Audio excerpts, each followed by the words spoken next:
عقول البشر ثلاث أنواع: عقل يتحدث عن الأفكار، وعقل يتحدث عن الأحداث، وعقل يتحدث عن الناس.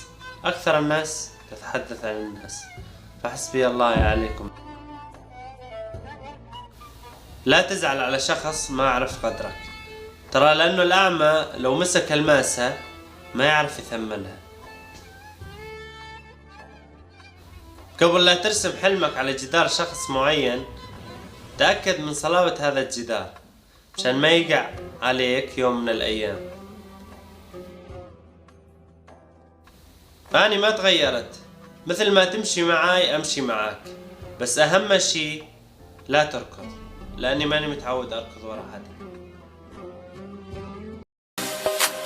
أنا الأول وأحب المركز الأول، أنا الأول ولا أرضى غير بالأول، في كلامي كلاس ما أحب